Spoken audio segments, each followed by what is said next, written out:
Well, here we are back again, folks. It's been quite a few weeks, actually.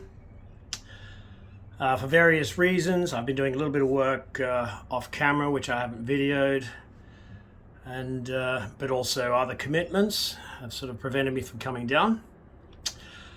But nevertheless, I'm here, so and ready to crack on. We're going to be looking at the engine today. So, a little bit of background was just as I do sort of normally, just every now and again, go to turn the engine over, and it wouldn't start. And so I think there's some issues either with the electrical, i.e. the solenoid / starter motor, or possibly even a hydrolock issue, because it's a raw water cooled diesel. And that I mean it doesn't have a heat exchange, it's cooled directly from seawater. And with these Yanmars, they are known to, if they don't start properly or they don't run properly, there's occasionally issues where water may get into the cylinders, and you have an issue called hydrolock, because as you know, water doesn't compress, so that could be an issue. So rather than sort of, try and sort of diagnose it myself, I've actually got a marine engineer coming out today, which I'll video, what we need to look at or what's happening and how we can resolve it, and then we'll sort of move on from there. Whether or not we actually get her running again today is unknown, but it need be, if that's the case, well then obviously this is going to be part one of perhaps part 2 or 3. But anyway, so let's start prep. You can see I've sort of temporarily put some of the framework back, boxes back, engine box, etc. So let's get that out the way and crack on.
Okay, so I think one of the things I'm going to do first is let's check out this old-fashioned separator.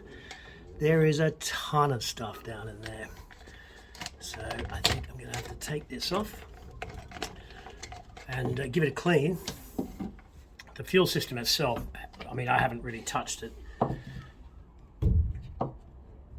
since I've concentrated on working on the boat. So fuel off, and then let's just see what we can see. Well, so far so good.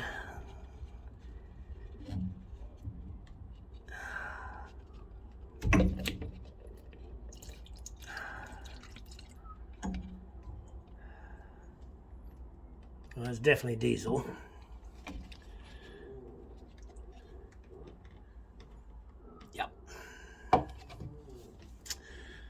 So, don't know if you can see that. Look at all that sludge at the bottom. So that's obviously not going to help things. There you go, look at that. Hey, lovely bit of ground coffee there for you. So what I'm going to do is I'll just open the tap slightly. Get some additional fuel in there, and then I can use that. Although this is brass here, this is all stainless steel, which is good, so there's not really a huge amount of corrosion. And then I shall wash out the bowl.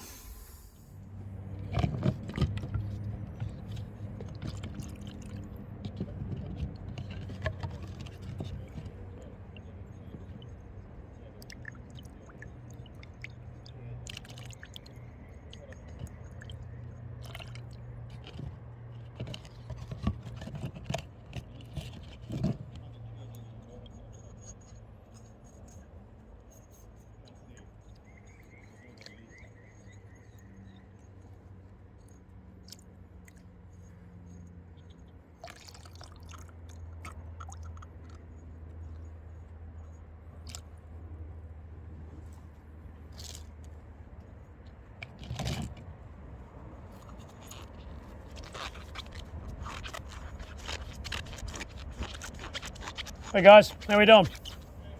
Caught anything yet?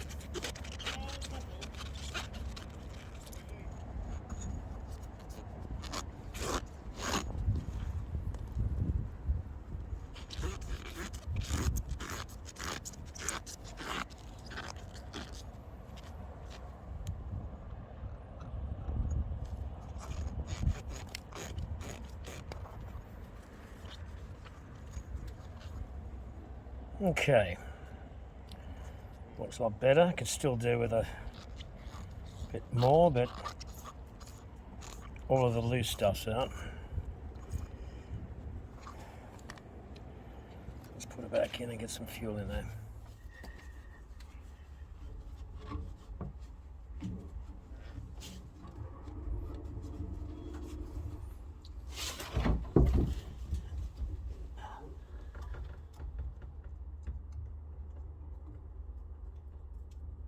Really see what the condition of the O-ring is, if indeed there is an O-ring in there. Oh yeah, I can feel it, and it's quite solid, it'll have to do. I don't have a replacement yet, which I'll get one. Interesting enough, the boat's actually got two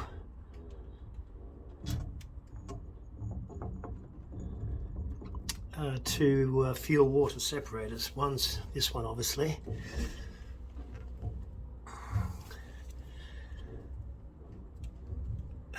Look at that. Look what's just come out. You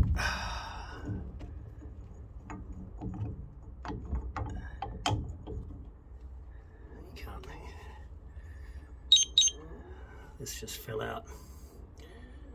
The corroded plastic, corroded rubber. So it's probably going to leak.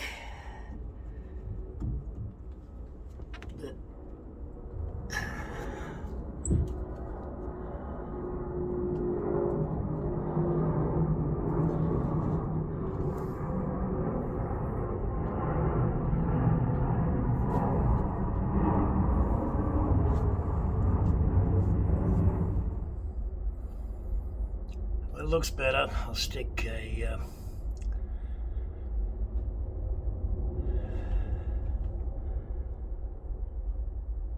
fuel's nice and clean. I flushed the tank a while back. There's fresh fuel in there.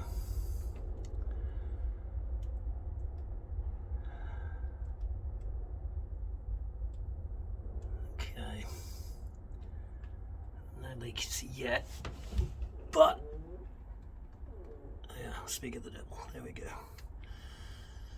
Okay. Right, it's going to leak because the O-ring's gone. But there's nothing I can do about that. I'll stick something underneath there for the time being. And then I'll get a replacement O-ring. Okay, well that'll have to do. Little buckets there. Now of course the other side of this is that if it leaks it may also suck in air, which is going to affect how well it runs. I'll cross that bridge when we come to it. Okay, let's go look at the other separator in the engine bay. That doesn't look too bad.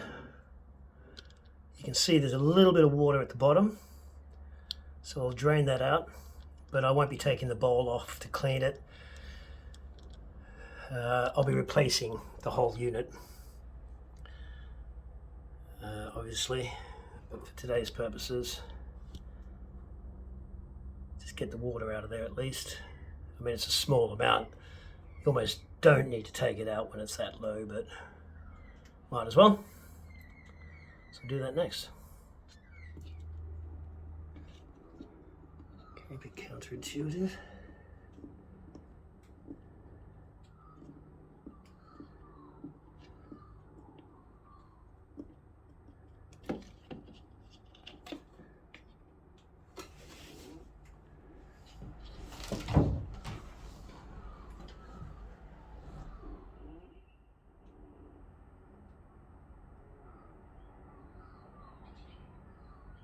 Can't actually tell if that's going down or not.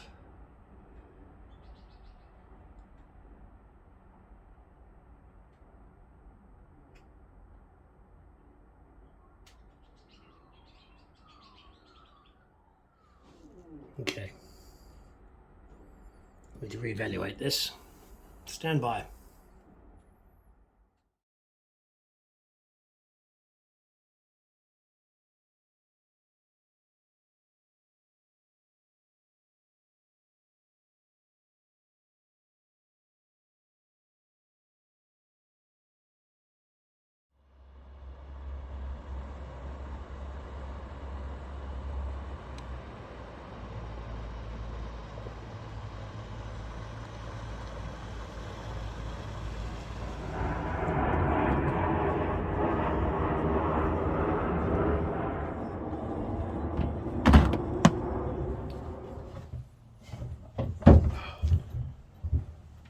Yeah, so I'll run through with you. So basically I just regularly sort of turn her over, just run her for a few minutes, you know, make sure everything's okay.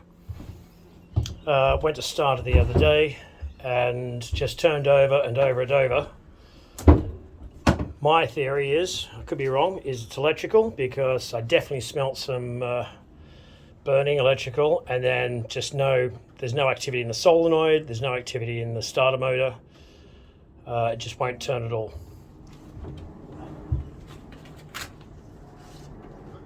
So you said it cranks? No, It stops? it doesn't crank at all now.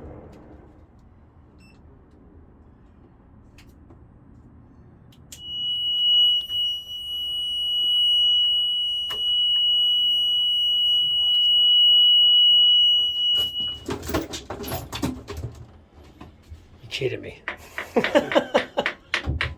All else fails, get out the hammer. Brilliant. Starter motor's not working. I think the starter motor, because when I was testing the powers coming out of the starter motor, Let's go.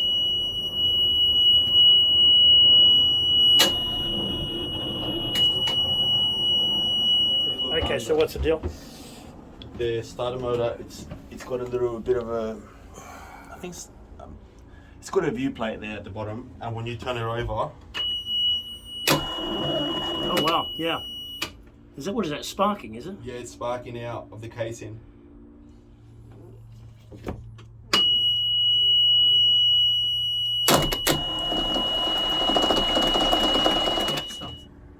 So when they seize, they don't move onto the. So it's got a casing outside, Right. and then it's got the magnets in the inside. Mm-hmm. So when they seize, they get stuck with the casing of the outside, the outer casing, and when you tap it with a hammer, you give it a little bit of a torque, like a bit of a torque move, so they can kind of like rotate a little bit, and then you try it again, and generally frees up. It's an old trick, but it generally works if the alternator was the issue, and because I wasn't getting any power coming out. Not the alternator, you mean the starter motor. The starter motor, sorry, yeah. And Yeah. because I wasn't getting any power coming out when I was flicking the key, which is meant to have power. There's the fill switch, fill wire. Yep. Because I wasn't getting any power, I was like, it was a giveaway that the starter motor wasn't really working. So that's the solenoid you're touching now, right? Is that right? it's the starter. This is all the starter motor. Right. Okay. But yeah, this is Okay. Right. Okay, well that was a pretty quick diagnosis. So, yeah. yeah, okay. So let's have a think about what's next. So